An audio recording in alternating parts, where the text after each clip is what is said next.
नमस्कार, स्वागत है आप सभी का। हम लोग जो है उत्तर प्रदेश की विभिन्न योजनाएं, कार्यक्रम, परियोजनाएं और नीतियों के बारे में पढ़ रहे थे जो उत्तर प्रदेश की सभी परीक्षाओं के लिए बहुत ही महत्वपूर्ण है। तो पहली वीडियो में जो है हम लोगों ने बहुत सारी योजनाओं को देखा, पुरानी योजनाएं, नई योजनाएं। आज हम उसको कंटिन्यू करेंगे और कई महत्वपूर्ण योजनाओं को इसमें हम देखेंगे। तो चलिए स्टार्ट करते हैं।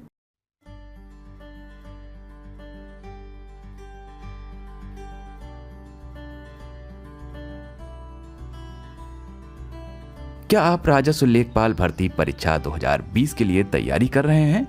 तो जुड़िए हमारे 90 दिन के क्रैश कोर्स प्रोग्राम से। इस क्रैश कोर्स का उद्देश्य छात्रों को घर बैठे राजस्व लेखपाल परीक्षा की संपूर्ण तैयारी करवाना है। वीडियो लेक्चर्स, नोट्स और टेस्ट सीरीज के माध्यम से लेखपाल के पूरे पाठ्यक्रम को पढ़ाना और अभ्यास कराना ही हमारा लक्ष्य है, जिसमें आपको मिलेंगे राजस्व लेखपाल के संपूर्ण पाठ्यक्रम को कवर करने के लिए अनुभवी शिक्षकों द्वारा वीडियो लेक्चर्स। साथ ही मिलेगा वीडियो लेक्चर्स में पढ़ाए गए टॉपिक्स का टॉपिक वाइज नोट्स पीडीएफ में। वीडियो लेक्चर्स ज्वाइन करने वाले छात्रों को फ्री टेस्ट सीरीज, जिसमें कि 10 ऑनलाइन टेस्ट और उनकी व्याख्यात्मक हल वाली पीडीएफ होगी, दी जाएगी। ध्यान दें, यह टेस्ट सीरीज परीक्षा से 1 से 1.5 माह पूर्व शुरू होगी। 10 मई से ऑनलाइन वीडियो क्लासेस स्टार्ट होंगी तथा शुरुआती दिनों में आपको 2 वीडियो क्लासेस दी जाएंगी, जिसकी संख्या धीरे धीरे बढ़ाई जाएगी। वीडियो लेक्चर्स में किसी भी एक विषय के टॉपिक के पूरा होते ही उस टॉपिक की पीडीएफ रिवीजन करने के लिए दी जाएगी। वीडियो लेक्चर्स में आपके प्रश्नों एवं डाउट्स का निराकरण संबंधित शिक्षक द्वारा एक ही वीडियो में अलग से वीडियो बनाकर किया जाएगा। जिन आशंकाओं का निवारण व्यक्तिगत रूप से किया जा सकता है, उनके लिए व्यक्तिगत मार्गदर्शन भी दिया जाएगा। सभी वीडियो लेक्चर्स पहले से ही रिकॉर्डेड होंगे तथा लाइव क्लास नहीं होगी, जिससे छात्र अपनी सुविधा के अनुसार किसी भी समय वीडियो लेक्चर्स को देख सकेंगे। वीडियो लेक्चर्स एंड्रॉयड ऐप के माध्यम से आपको दिए जाएंगे तथा वीडियो को ऐप में ही डाउनलोड कर कितनी भी बार देखने की सुविधा मिलेगी। करंट अफेयर से संबंधित वीडियो परीक्षा की निर्धारित तिथि से 20 दिन पहले दिए जाएंगे। यदि परीक्षा के पाठ्यक्रम में कोई बदलाव आता है तो हम उस बदलाव के अनुसार कोर्स को भी अपडेट करेंगे। ये हमारी नैतिक जिम्मेदारी भी है। तो जुड़िए हमारे राजस्व लेखपाल भर्ती परीक्षा 2020 के 90 दिन के क्रैश कोर्स प्रोग्राम से। अधिक जानकारी के लिए 9506742546 पर लेखपाल लिखकर व्हाट्सएप करें या कॉल करें। तो चलिए स्टार्ट करते हैं। आज की जो है पहली योजना क्या है? कंगारू मदर केयर योजना। तो इसके नाम से जो है आपको पढ़ के अंदाज लग रहा होगा कि ये जो है नवजात बच्चों के जो है उनकी सुरक्षा और उनके पालन के लिए जो है एक योजना है। ये 2017 में शुरू की गई थी और एग्जैक्ट डेट क्या है? 6 जून 2017 को जो है इसका शुभारंभ हुआ था। वर्तमान में प्रदेश में 170 केंद्र स्थापित हैं और दिनांक 6 मार्च 2019 तक जो है प्रदेश में 101 नए केएमसी लाउंज यानी कंगारू मदर केयर लाउंज का शुभारंभ किया जा चुका है।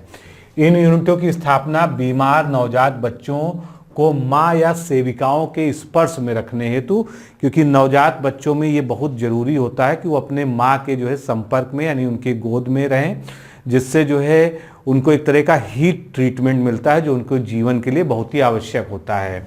तो इन यूनिटों की स्थापना बीमार नवजात बच्चों को माँ या सेविकाओं के स्पर्श में रखने हेतु की गई है, जिसमें बच्चे के स्वास्थ्य में तीव्रता से सुधार होता है। पहली कंगारू मदर केयर यूनिट के संस्थापक कौन है? नाम भी इम्पोर्टेंट है, स्वर्गीय प्रोफेसर जीके मलिक। इन्होंने जो है सबसे पहले जो है कंगारू मदर केयर यूनिट का शुभारंभ उत्तर प्रदेश में किया था। इस अभियान से जुड़ी 19 से 24 वर्ष आयु वर्ग की बालिकाओं को आशिमा कहा जाता है। क्या नाम दिया गया है? Ashima. Kangaroo mother care unit कार्यक्रम राष्ट्रीय स्वास्थ्य मिशन यानी एनएचएम के अंतर्गत संचालित है। ये नवजात शिशुओं की मृत्यु दर को घटाने के लिए चलाया गया एक अभियान है। प्रदेश में अलग अलग लगभग 2 लाख नवजात शिशुओं की मृत्यु 1 वर्ष में हो जाती है, यानी ये जो है ये आंकड़े बहुत ही भयावह हैं और इसी को कम करने के लिए ये योजना चलाई गई है। अगली योजना क्या है? सक्षम बालिका संपन्न परिवार योजना। ये 2015-16 की योजना है। इस योजना के अंतर्गत छात्राओं को तकनीकी शिक्षा यानी टेक्निकल एजुकेशन की ओर प्रोत्साहित करने के लिए पॉलिटेक्निक प्रथम वर्ष, द्वितीय वर्ष और तृतीय वर्ष में प्रथम, द्वितीय व तृतीय स्थान प्राप्त करने पर 10,000, 8,000 व 5,000 रुपए का पुरस्कार देकर सम्मानित किया जाता है। तो पॉलिटेक्निक में पढ़ने वाली छात्राओं के लिए योजना है जिससे जो है वो तकनीकी शिक्षा को प्राप्त कर सकें, और अगर वो प्रथम वर्ष, द्वितीय वर्ष, तृतीय वर्ष में जो है प्रथम, द्वितीय, तृतीय स्थान लाती हैं तो क्रमशः उनको 10,000, 8,000 व 5,000 रुपए का पुरस्कार देकर जो है सम्मानित किया जाता है, जिससे उनका प्रोत्साहन हो सके। अगली योजना बहुत ही महत्वपूर्ण योजना है उत्तर प्रदेश सरकार की, जिसका नाम दिया गया है मुखबिर योजना। ये 2017 की योजना है। तो मुखबिर का काम क्या होता है? किसी भी अपराध के बारे में कोई भी गोपनीय इन्फॉर्मेशन होती है उसको पहुंचाना। तो इसमें भी सेम यही है कि अगर कहीं पर जो है कोई डॉक्टर जो है कन्या भ्रूण लिंग की जांच कर रहा है, भ्रूण हत्या में किसी तरह से मदद कर रहा है, अल्ट्रासोनोग्राफी से बता रहा है कि जो है गर्भ में जो शिशु है वो बालिका है या बालक है, तो उसकी जो सूचना देगा, कोई भी आम नागरिक उसकी सूचना दे सकता है, उसको जो है इसमें जो है प्रोत्साहन भी दिया जाएगा और तुरंत जो है उसकी इंफॉर्मेशन पे कार्रवाई की जाएगी। तो पूरा जो है यही योजना है। ये 24 जून 2017 को उत्तर प्रदेश के मुख्यमंत्री योगी आदित्यनाथ ने लखनऊ में कन्या भ्रूण हत्या को रोकने हेतु मुखबिर योजना का शुभारंभ किया था। मुखबिर योजना के माध्यम से भ्रूण हत्या के विषय में जनता से गोपनीय सूचना प्राप्त की जाती है और गोपनीय सूचना दाता को 2 लाख रुपए तक की प्रोत्साहन राशि दी जाती है।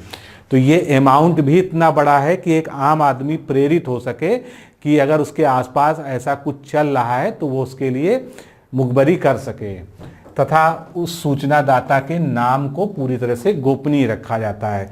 गोपनीय सूचना के आधार पर कन्या भ्रूण हत्या के अवैध कार्य में संलिप्त व्यक्तियों, नर्सिंग होम, संस्थान आदि के विरुद्ध कार्रवाई करके उनको दंडित किया जाता है।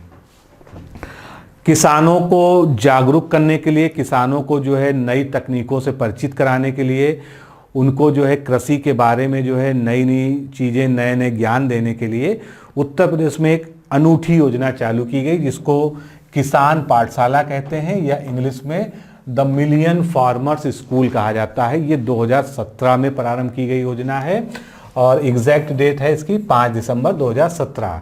इसके अंतर्गत 15,000 पाठशालाओं के आयोजन के माध्यम से उत्तर प्रदेश के लगभग 10 लाख किसानों को प्रशिक्षित किया जा रहा है। तो पहली 2 बड़ी चीज़ें आपको ये पता होनी चाहिए कि इसका टारगेट क्या है। 15,000 जो है किसान पाठशालाएं चलाई जाएंगी, उसमें 10 लाख किसानों को प्रशिक्षित किया जाएगा।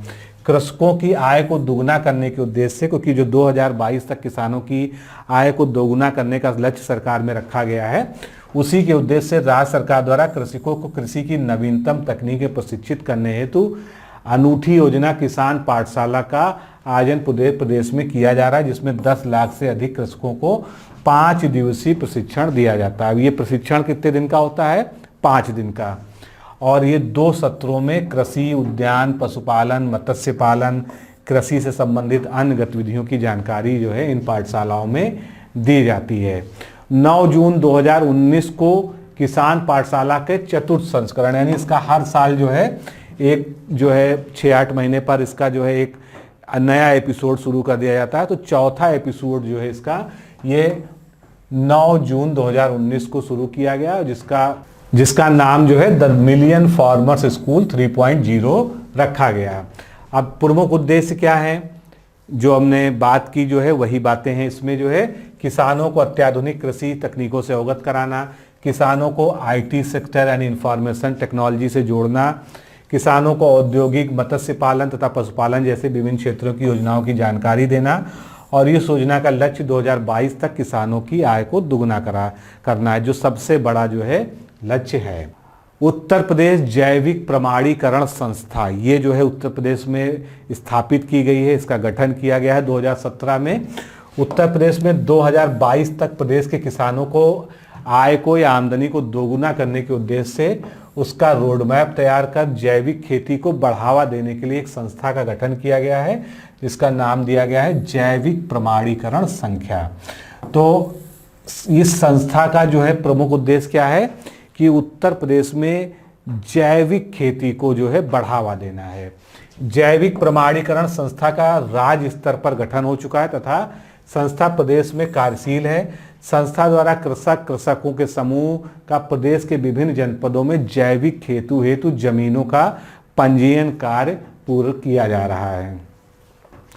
अगली योजना है प्रकाश है तो विकास है, 2017 की योजना है और नाम से ही स्पष्ट है कि ये जो है बिजली से संबंधित जो है कोई योजना है।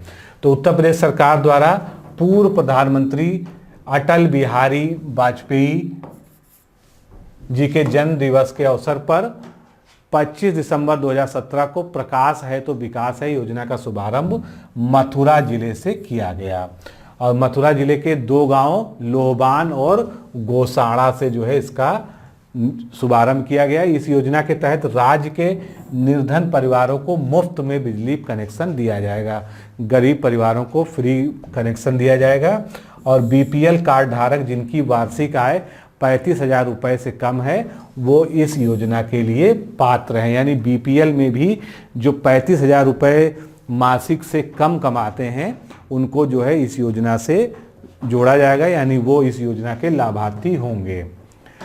अगली योजना है मिशन परिवार विकास। ये क्या है? ये जो है जो जनन दर है तेजी से जो है जो बढ़ रही है उस पर जो है लगाम लगाने के लिए, उस पर रोक लगाने के लिए ये योजना है। ये 2017 में लाई गई। 11 जुलाई विश्व जनसंख्या दिवस के अवसर पर 11 जुलाई 2017 को इसको शुरू किया गया और ये सारे जिलों में नहीं है। उत्तर प्रदेश के 57 ऐसे जिले हैं जिनमें अधिक प्रजनन दर है। अधिक प्रजनन दर से हमारा मतलब क्या है कि प्रजनन दर जो है 3 या 3 से अधिक है। तो वाले इन 57 जिलों में भारत सरकार की योजना मिशन परिवार विकास का शुभारंभ किया गया।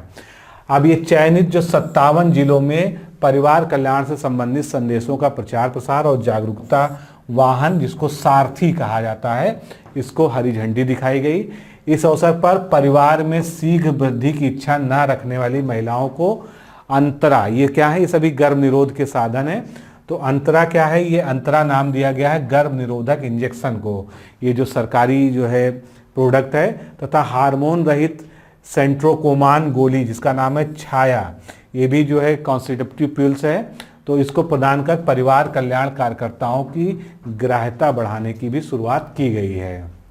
अब एक बात करते हैं खाद्य सुरक्षा अधिनियम की, यानी गरीबों को जो है उनमें कभी भी जो है भुखमरी जैसी स्थिति ना हो, उनको नियमित रूप से भोजन मिलता रहे, उसके उद्देश्य से जो है उत्तर प्रदेश में खाद्य सुरक्षा अधिनियम 2013 पारित किया गया है।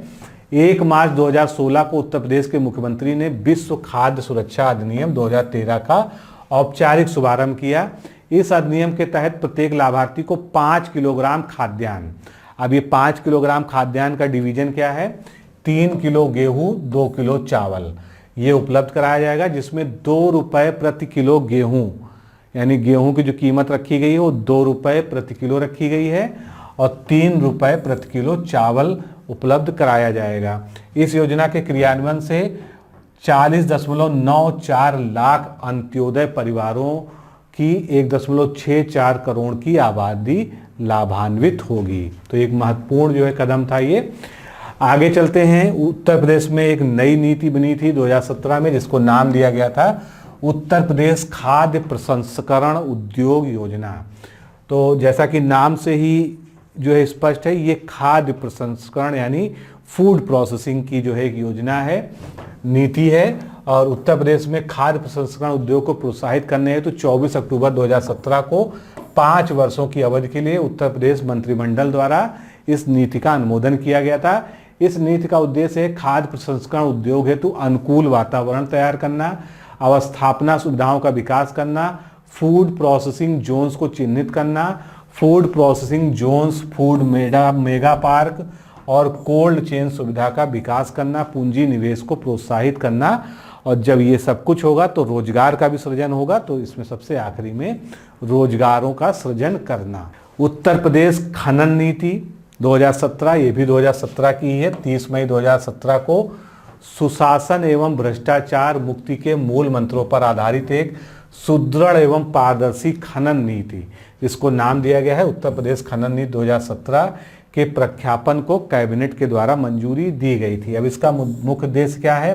खनिजों के विषय में जागरूकता फैलाना, क्योंकि जहाँ पर अवैध खनन हो रहा लोगों को पता भी तो होना चाहिए कि किन खनिजों का कहाँ पर अवैध खनन किया जा सकता है, जिससे उनकी रिपोर्टिंग हो सके। तो खनिजों के विषय में जागरूकता और सर्व सामान्य की खान एवं खनिजों तक पहुँच और उपलब्धता को सुनिश्चित कराना। खनिजों के मूल्यों को जन साधारण के सामर्थ्य के अनुरूप बनाना, यानी खनिज जो है विभिन्न प्रकार के खनिज जो है, तो जैसे इसमें जो है मौरंग बालू भी आता है, तो इनको भी जो है सर्व सामान्य की पहुंच तक जो है ये आ जाएं, कम कीमत में सभी को उपलब्ध हो सके, ये जो है इसका मुख्य उद्देश्य है। पालनहार योजना ये 2020-21 के बजट में रिसेंटली अनाउंस हुई है और इसका जो है क्या है जो बैकग्राउंड, जो दिव्यांग दंपति हैं उनके जो बच्चे हैं उनकी जो है पालन पोषण के लिए ये योजना है। तो मूल चीज यही है इसमें, दिव्यांग दंपतियों के बच्चों के पालन पोषण हेतु पालनहार योजना प्रस्तावित की गई बजट में, जिसके अंतर्गत गरीबी रेखा से नीचे जीवन यापन करने वाली ऐसी दिव्यांग दंपति जिनमें पति पत्नी दोनों दिव्यांग हो अथवा उनमें से किसी एक की मृत्यु हो गई हो और दूसरा दिव्यांग हो अथवा दोनों कुष्ठ रोगों के कारण दिव्यांग हो, इन सभी के बच्चों के पालन पोषण हेतु प्रतिमाह अनुदान दिया जाएगा। और इस योजना के लिए 25 करोड़ रुपए की व्यवस्था 2020-21 के बजट में सरकार ने की है। अगली योजना क्या है, ये है पूरा नीति आयोग। जिस तरह से प्रदेश में नीति आयोग है उसी तरह से राज्य में भी नीति आयोग स्थापित करने के लिए शुरुआत कर दी गई है। केंद्र सरकार के अनुरूप उत्तर प्रदेश में राज्य योजना आयोग के स्थान पर राज्य नीति आयोग का गठन किया जाएगा और राज्य नीति आयोग द्वारा राज्य के समेकित एवं सतत विकास के लिए रोड मैप तैयार किया जाएगा। जनपद स्तर पर यथार्थपरक योजनाओं को तैयार करना तथा उनके समेकन हेतु तंत्र तैयार किया जाएगा। तो जो सारे काम जो है नीति आयोग कर रहा है, योजना आयोग को हटाकर उसको रिप्लेस करके, उसी तरह से जो राज्य योजना आयोग है उत्तर प्रदेश में उसको रिप्लेस करके राज्य नीति आयोग का गठन किया जाएगा। अगली योजना है मुख्यमंत्री सामुदायिक वानिकी योजना, यानी सोशल फॉरेस्ट्री स्कीम 2019-20 की योजना है और इसका जो सारा व्यय है वो मनरेगा के द्वारा किया जाएगा, यानी मनरेगा में जो बजट आता है उसी से जो है ये सोशल फॉरेस्ट्री यानी सामुदायिक वानिकी लॉन्च की जाएगी। परियोजना की अवधि 3 वर्ष के लिए अनुमन्य होगी। यह पौधारोपण, सड़क, नहर के किनारे, सार्वजनिक परिसरों पर सौदागृह जो हैं, विद्यालय, छात्रावास, ग्राम समाज की भूमि, शासकीय सार्वजनिक स्थान, शासकीय सार्वजनिक भवन की बाउंड्री और सार्वजनिक भूमि, यानी ये सभी ऐसे स्थान हैं जो सरकार के नियंत्रण में हैं और यहाँ पर जो है जमीन है लेकिन वहाँ पर वृक्षारोपण नहीं किया गया है, तो वहाँ पर जो है वृक्षारोपण किया जाए जिससे जो है उत्तर प्रदेश में हरित क्षेत्र को और बढ़ाया जा सके। परियोजना का मॉडल जो है प्राक्कलन की तकनीक को स्वीकृत वन विभाग द्वारा प्रदान की जाएगी और कार्यदायी संस्था इसमें पंचायत विभाग और वन विभाग होंगे। परियोजना की अवधि पूर्ण होने पर पौधारोपण को संबंधित ग्राम सभा या संबंधित विभाग को हस्तांतरित कर दिया जाएगा। अगर गांव में पौधारोपण किया गया तो ग्राम सभा के वो कब्जे में चला जाएगा और मान लीजिए किसी विभाग का कोई बड़ा सा ऑफिस है उसमें पौधेरोपण किए गए हैं तो वो उस विभाग की संपत्ति बाद में मानी जाएगी। उत्तर प्रदेश इलेक्ट्रॉनिक्स विनिर्माण नीति 2017, अब इसमें जो है उत्तर प्रदेश में इलेक्ट्रॉनिक मैन्युफैक्चरिंग उद्योग को प्रोत्साहित करने के उद्देश्य से 1 जनवरी 2018 को उत्तर प्रदेश इलेक्ट्रॉनिक्स विनिर्माण नीति 2017 जारी की गई। अब इसमें जो विनिर्माण जोन बनाया गया वो महत्वपूर्ण है आपके लिए कि उसमें किसको किसको शामिल किया गया है। तो इस नीति के तहत इलेक्ट्रॉनिक उद्योग की संभाव्यता को देखते हुए नोएडा, ग्रेटर नोएडा तथा यमुना एक्सप्रेसवे, इनको इलेक्ट्रॉनिक मैन्युफैक्चरिंग जोन घोषित किया गया है। ये तीनों आपको याद रखना चाहिए, नोएडा, ग्रेटर नोएडा और यमुना एक्सप्रेसवे जो है इसको इलेक्ट्रॉनिक मैन्युफैक्चरिंग नीति घोषित किया गया है। लक्ष्य क्या तय किए गए हैं, इस क्षेत्र में यानी इलेक्ट्रॉनिक्स विनिर्माण के क्षेत्र में 2022 तक 20,000 करोड़ रुपए का निवेश को आकर्षित करना और 2022 तक 3 लाख लोगों के लिए रोजगार को उपलब्ध कराना। फिर बात करते हैं अगली पॉलिसी की या नीति की, Uttar Pradesh handloom, powerloom, silk textile एवं गारमेंट पॉलिसी 2017। तो प्रदेश में वस्त्र उद्योग की सभी विधाओं को तीव्र विकास और उन क्षेत्रों में गुणात्मक रोजगार अवसरों की वृद्धि हेतु 26 दिसंबर 2017 को उत्तर प्रदेश कैबिनेट के द्वारा इस नीति को लॉन्च किया गया, इस नीति को जारी किया गया। यह नीति उद्योगों में प्रक्रियागत कार्यों में सरलता, पारदर्शिता तथा समयबद्धता का समावेश करती है, जिससे इसमें व्यावसायिक सुगमता को बढ़ाया जा सके। अगली योजना है मुख्यमंत्री कृषक वृक्ष धन योजना। ये क्या है? 17 अप्रैल 2018 को इसको लॉन्च किया गया। मुख्यमंत्री कृषक वृक्ष धन योजना के अंतर्गत मनरेगा योजना के पात्र जॉब कार्ड धारक परिवारों के निजी खेत की मेड़ पर पौधे का रोपण किया जा सकता है, जिसमें बांस, छायादार, फलदार औषधि जैसे यूकेलिप्टस, शीशम, नीम, खेर, बबूल, मलबरी आदि के पौधों का रोपण किया जाएगा। एक परियोजना में 1 से 10 परिवार सम्मिलित होंगे। अगर जो है एक प्रोजेक्ट बनाया गया तो उसमें 10 परिवार तक सम्मिलित होंगे और उक्त कार्य को एक परियोजना माना जाएगा। यानी 10 परिवारों का जो एक सम्मिलित जो है पौधारोपण का काम होगा मेड़ों पर, वो एक परियोजना माना जाएगा और परियोजना की अवधि जो है 3 वर्ष की होगी। लाभार्थी को पौधों के रखरखाव के लिए प्रथम वर्ष में 99 रुपया, दूसरे वर्ष में 86 रुपया और तीसरे वर्ष 84 रुपया दिया जाएगा। इस प्रकार लाभार्थी को कुल 269 रुपये जो है इसमें पौधों को देखरेख के लिए दिए जाएंगे, जबकि पौधे जो है सरकार लगा रही है, इनको केवल जो है वहाँ पर देखरेख करनी है उसकी। एक व्यक्ति को एक वृक्ष योजना के तहत प्रत्येक नागरिक कम से कम एक वृक्ष अवश्य लगाए, ये भी इस योजना में है। यदि कोई व्यक्ति पौधा रोपित नहीं कर पाता है तो वह व्यक्ति एक वृक्ष का मात्र 150 रुपए की धनराशि वन एवं वन विभाग के खाते में सीधे जमा करा सकता है, तब विभाग उस व्यक्ति की तरफ से पौधा रोपित कर देगा। अगली योजना एक वृद्धावस्था पेंशन योजना है, जिसका नाम है उत्तर प्रदेश वृद्धावस्था पेंशन योजना।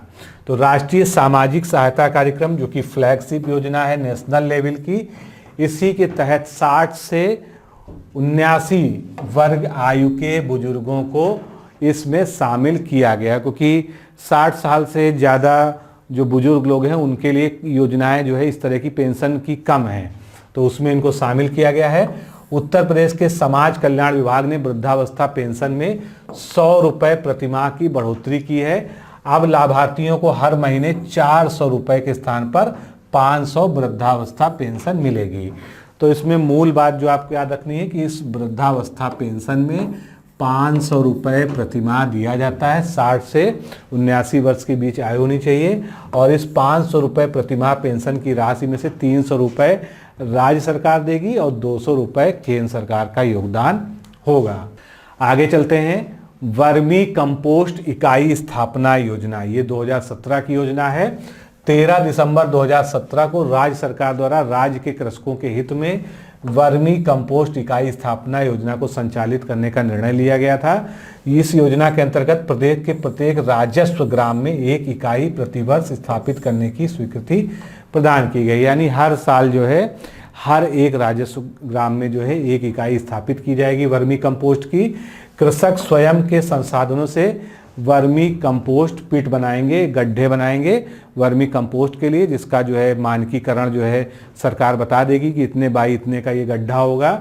इकाई स्थापना के उपरांत प्रति इकाई पर सरकार जो है 75% अनुदान सीधे कृषक के खाते में प्रेषित कर देगी। यानी जैसे ही वो इकाई बना लेगा किसान तो 75% अनुदान राशि जो है किसान के खाते में आ जाएगी। ये योजना राष्ट्रीय कृषि विकास योजना एवं उत्तर प्रदेश सरकार द्वारा विशेष अनुदान से संचालित की जा रही है। अगली योजना क्या है? भूजल संरक्षण मिशन, यानी ग्राउंड वाटर का संरक्षण के लिए 2017 में ये मिशन लाया गया और इसमें जो है वर्षा जल संचयन तथा भूजल के समेकित प्रबंध हेतु उत्तर प्रदेश सरकार कैबिनेट ने 17 अगस्त 2017 को भूजल संरक्षण मिशन को मंजूरी दी थी। भूजल संरक्षण हेतु प्रदेश स्तर पर संचालित किए जाने वाला यह पहला मिशन होगा, ये यहाँ पर महत्वपूर्ण है। इस मिशन के तहत प्रदेश के समस्याग्रस्त कुल 271 70 विकास खंडों और 22 शहरों का चयन किया गया है। आगे चलते हैं। ट्रिपल तलाक के बाद जो है जो कानून बना, केंद्रीय कानून, उसके बाद जो है बड़ी संख्या में जो है उसमें जो तलाकशुदा महिलाएं हैं, जो उससे प्रभावित महिलाएं हैं, उनके सामने आर्थिक और सामाजिक समस्याएं आ रही हैं। तो उसके लिए उनके पुनर्वास के लिए जो है 6,000 रुपए तक की वार्षिक राशि और मुफ्त कानूनी सहायता प्रदान करने का उत्तर प्रदेश सरकार ने निर्णय लिया है, घोषणा की गई है। तो ये जो है ट्रिपल तलाक से पीड़ित और उनके पुनर्वास के लिए चलाई गई योजना है। इन सभी सहायता का प्रबंध जो है प्रधानमंत्री जन विकास कार्यक्रम के अंतर्गत किया जा रहा है। अब आगे बढ़ते हैं। उत्तर प्रदेश की एक बहुत ही महत्वपूर्ण योजना जिससे प्रश्न जो है संभावित हैं और पूछे भी जा चुके हैं, ODOP योजना, यानी एक जनपद एक उत्पाद योजना, वन डिस्ट्रिक्ट वन प्रोडक्ट योजना। तो ये उत्तर प्रदेश की जो है एक अनूठी पहल है, एक अभिनव प्रयोग है कि हर जिले के एक उत्पाद को वहाँ के लिए चिन्हित कर दिया जाए और उसको जो है विशेष रूप से जो है एक उद्योग के रूप में बढ़ावा दिया जाए, राष्ट्रीय अंतर्राष्ट्रीय उसको पहचान दिलाई जाए। उसके लिए इस योजना का शुभारंभ किया गया। तो ये योजना जो है 2018 में उत्तर प्रदेश में लागू हुई। इसकी पृष्ठभूमि जान लेते हैं। एक जनपद एक उत्पाद योजना की अवधारणा मूल रूप से जापान सरकार द्वारा वर्ष 1979 में प्रारंभ की गई थी। यानी या इस तरह का जो कॉन्सेप्ट जो है सबसे पहले जापान में 1979 में जापान सरकार ने प्रारंभ किया था। इसके उपरांत इस योजना को थाईलैंड सरकार द्वारा भी क्रियान्वित किया गया। इसके अतिरिक्त इस तरह की योजना का मॉडल इंडोनेशिया, फिलीपींस, मलेशिया और चाइना द्वारा भी अपनाया गया। उत्तर प्रदेश में 24 जनवरी 2018 को, ये डेट इंपॉर्टेंट है, उत्तर प्रदेश दिवस के अवसर पर, क्योंकि ये जो है उत्तर प्रदेश का स्थापना दिवस मनाया जाता है। इस दिवस के अवसर पर उत्तर प्रदेश सरकार द्वारा एक जिला एक उत्पाद योजना का शुभारंभ किया गया और इस योजना के माध्यम से जिले के छोटे, मध्यम और परंपरागत उद्योगों के विकास को संभव बनाया जाएगा। एक जनपद एक उत्पाद योजना के क्रियान्वयन से प्रदेश की अर्थव्यवस्था के विकास में न केवल महत्वपूर्ण सहयोग प्राप्त होगा, अपितु प्रतिवर्ष लगभग 5 लाख नए लोगों को रोजगार के अवसर भी मिलेंगे।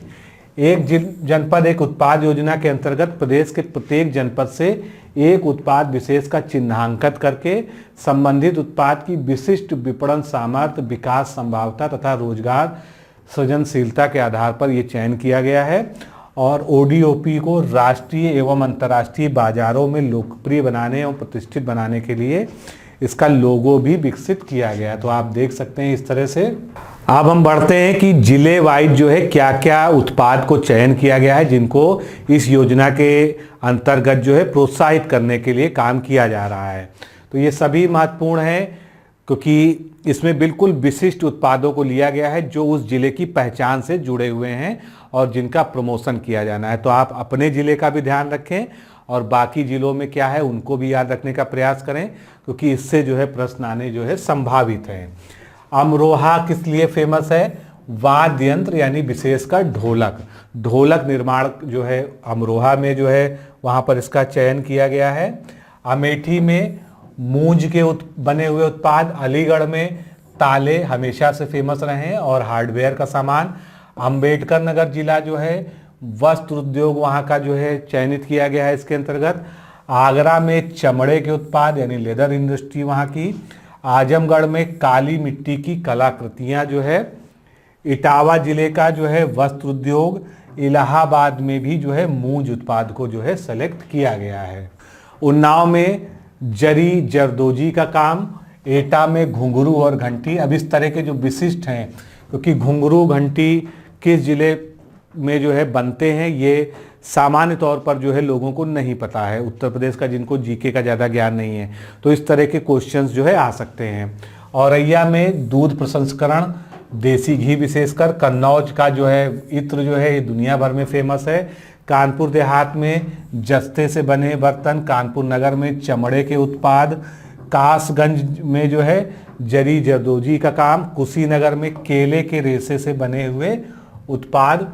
कौसाम्बी में खाद्य प्रसंस्करण विशेषकर जो है केले का। गाजियाबाद में यांत्रिकी के यानी जो मैकेनिकल इंस्ट्रूमेंट्स हैं। गाजीपुर में जूट व जो है वॉल हैंगिंग वहाँ बनाई जाती है जूट से बनी हुई। गोरखपुर में मिट्टी के बर्तन जिनको टेराकोटा कहते हैं, बहुत विशिष्ट पहचान है ये गोरखपुर की। गोंडा में खाद्य प्रसंस्करण दाल के लिए। गौतम बुद्ध जो है यहाँ पर सिले सिलाए वस्त्र यानी रेडीमेड गारमेंट्स का काम। चित्रकूट जिले में लकड़ी के जो खिलौने होते हैं ये बहुत ही फेमस हैं, उनको सेलेक्ट किया गया है। चंदौली जिले में जरी जरदोजी का काम जो है।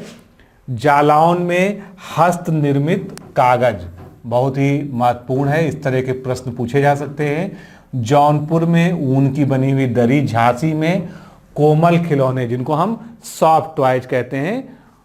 देवरिया में सजावट के उत्पाद। पीलीभीत जिले में बांसुरी। अब ये महत्वपूर्ण हो सकता है कि बांसुरी जो है किस जिले में फेमस है, कहाँ पर इसका उत्पादन होता है, तो पीलीभीत में। प्रतापगढ़ में खाद्य प्रसंस्करण यानी आंवला, क्योंकि प्रतापगढ़ जो है आंवले का जो है एक प्रमुख उत्पादन केंद्र है उत्तर प्रदेश में।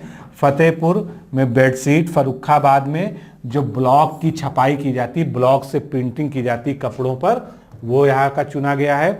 फिरोजाबाद जो है कांच के उत्पादन के लिए, कांच के उत्पादों के लिए, चूड़ी के लिए वर्ल्ड लेवल पर फेमस है। फैजाबाद में गुड़ को चुना गया है। बदायूं में जरी जरदोजी का काम। बरेली में भी जरी जरदोजी का काम। बलरामपुर डिस्ट्रिक्ट में खाद्य प्रसंस्करण के अंतर्गत दालों को जो है चुना गया है। बलिया में बिंदी, ये महत्वपूर्ण हो सकता है एग्जाम के लिए। बस्ती जिले में काष्ठ शिल्प यानी वुड क्राफ्ट। बहराइच में गेहूं के डंठल की कलाकृतियां। बागपत जिलों में घरेलू सजावटी सामान। बाराबंकी में हथकरघा उत्पादन। बांदा में सजर पत्थर का शिल्प। बिजनौर में यहाँ भी काष्ठ शिल्प जिसको वुड क्राफ्ट कहते हैं। बुलंदशहर में चीनी मिट्टी के बर्तन जिसको पॉटरी उद्योग के नाम से भी जाना जाता है, चीनी मिट्टी के बर्तन। मऊ में जो है वस्त्र उत्पाद यानी टेक्सटाइल। मथुरा में स्वच्छता संबंधी यानी सैनिटरी के जो है हार्डवेयर और जो बाकी चीज़ें होती हैं। महाराजगंज जिले में फर्नीचर। महोबा में गौरा पत्थर शिल्प, जहाँ भी ज़्यादा यूनिक चीज़ें हैं वो बहुत महत्वपूर्ण है। मिर्ज़ापुर में कालीन। मुजफ्फरनगर का गुड़। मुरादाबाद में धातु शिल्प, क्योंकि वहाँ पर जो है मेटल का बहुत ज़्यादा काम होता है। मुरादाबाद को उसको पीतल नगरी के नाम से भी हम लोग जानते हैं। मेरठ में खेल का सामान वर्ल्ड फेमस है। मैनपुरी में तरकसी कला जो है ये इम्पोर्टेंट हो सकता है। रामपुर का पैच वर्क।